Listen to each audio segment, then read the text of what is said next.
శివరాత్రి రోజున శివుణ్ణి దర్శిస్తే కలిగే ప్రయోజనాలు ఏంటి?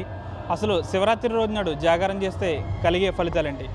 దీనిపై మనతో మాట్లాడడానికి ఆచంట శివాలయానికి సంబంధించి ప్రధాన అర్చకులు ఉమామహేశ్వరరావు గారు ఉన్నారు. సార్, శివరాత్రికి సంబంధించి జాగారం చేస్తే కలిగే ఫలితాలు ఏంటి? శివరాత్రి విశిష్టత ఏంటి?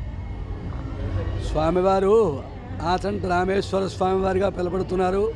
ఆయన స్వయంభూ క్షేత్రమై చంటీశ్వరుడిగా వెలవటము, తర్వాత రాముల వారు వచ్చి అర్చన చేయడం చేత రామేశ్వర స్వామివారిగా పిలువబడుతున్నారు. ఈ మహాశివరాత్రి నాడు లింగోద్భవ కాలంలో స్వామివారు ఉద్భవించారని స్వయంభూ క్షేత్రమై, అంతకుముందు ఈ గ్రామం పేరు మార్తాండపురం, చంటీశ్వరుడు వెలిసిన తర్వాత ఆచంట కింద గ్రామం పేరు మారటం, అలాగే రాముల వారు వచ్చి అర్చన చేయడం చేత రామేశ్వర స్వామివారిగా ఈ స్వామివారు పిలువబడుతూ ఉన్నారు. విశేషం ఏమిటయ్యా అంటే, ఈ మహాశివరాత్రి నాడు ఎవరైతే భక్తులు వచ్చి స్వామివారికి లింగోద్భవ కాల సమయంలో స్వామివారిని దర్శించి జాగారం చేస్తారో వాళ్ళు పూర్వజన్మం చేసినటువంటి పాపాలన్నీ కూడా నశిస్తాయని, అలాగే గత జన్మాలు పాపాలే కాకుండా ఈ జన్మలో చేసినటువంటి పాపాలన్నీ కూడా నశిస్తాయని చెప్పేసి శాస్త్రాలు చెబుతున్నాయి. కావున 50 మంది భక్తులు వచ్చి ఈ ఆచంట రామేశ్వర స్వామివారి ఆలయంలో స్వామివారి దర్శించుకుని తీర్థపాదుకులు స్వీకరించగా కొలుస్తున్నాం. అంతేకాకుండా ఈ మాఘ బహుళ ఏకాదశి నుంచి అమావాస్య వరకు కూడా స్వామివారికి మహావైభవోపేతంగా బ్రహ్మోత్సవ కార్యక్రమాలు జరుగుతూ ఉంటాయి. అలాగే నిన్నటి రోజున సోమవారం ఏకాదశి రోజున స్వామివారికి కళ్యాణోత్సవములు రాత్రి మహావైభవంగా స్వామివారికి 4 వాహనాలతోటి నంది గజసర్ప సరగసర్ప వాహనాలపై వేయించేసి స్వామివారికి గొప్ప గ్రామోత్సవం జరిగింది. అలాగే ఈవేళ తెల్లవారుజామున స్వామివారికి కళ్యాణోత్సవం జరిగింది. అలాగే ఈరోజు రాత్రి 8 గంటలకు స్వామివారికి 5 వాహనాలు నంది గజసర్ప సరగసర్ప రావణ బ్రహ్మ వాహనములపై వేయించేసి స్వామివారికి గ్రామోత్సవం జరుగుతోంది.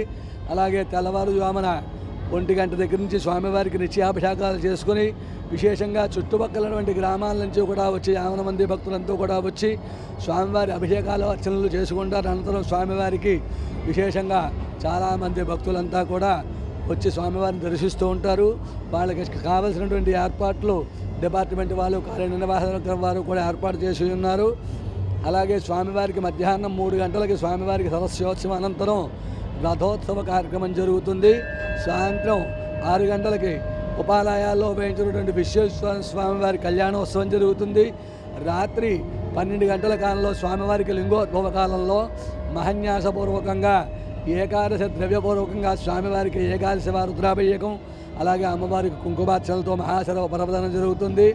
మరునాడు ఉదయం స్వామివారికి అర్చనాభిషేకాలు, మధ్యాహ్నం గ్రామోత్సవం. అలాగే 5వ రోజు అమావాస్య నాడు స్వామివారికి ఉదయం 6 గంటలకు త్రిశూలోత్సవము, అలాగే రాత్రి శ్రీపుష్పయాగోత్సవంతో ఈ బ్రహ్మోత్సవాలు పూర్తవుతాయి. అలాగే విశేషం ఏమిటయ్యా అంటే, స్వామివారి ఈ స్తనోద్భవలింగం కనుక లింగోద్భవ కాలయందు ఆయన ఇక్కడ వెలిసినారు కనుక ఆ వేళ ఉత్తు రోజుల్లో స్వామివారికి తీర్థపాదుకులు ఉండవు. ఆ ఒక్కరోజు మాత్రమే శ్రీపుష్పయాగోత్సవం రోజున స్వామివారికి ఆ క్షీరాన్ని కూడా నివేదన చేసి వచ్చినటువంటి ప్రతి భక్తుడికి కూడా ఆ పాలు తీర్థముగా ఇవ్వడం జరుగుతుంది. అంతేకాకుండా వచ్చినటువంటి ముత్తైదులందరికీ కూడా కుంకుమ భరణలు విశేషంగా పంచిపెడతారు దేవస్థానం వారు భక్తుల సహకారంతో. కావున 50 మంది భక్తులు కూడా ఆలయానికి వచ్చేసి ఈ బ్రహ్మోత్సవాల్లో కార్యక్రమాల్లో పాల్గొని స్వామివారి దర్శనం చేసుకుని స్వామివారి యొక్క అనుగ్రహానికి పాత్రలు అవుతారని కోరుచున్నాం.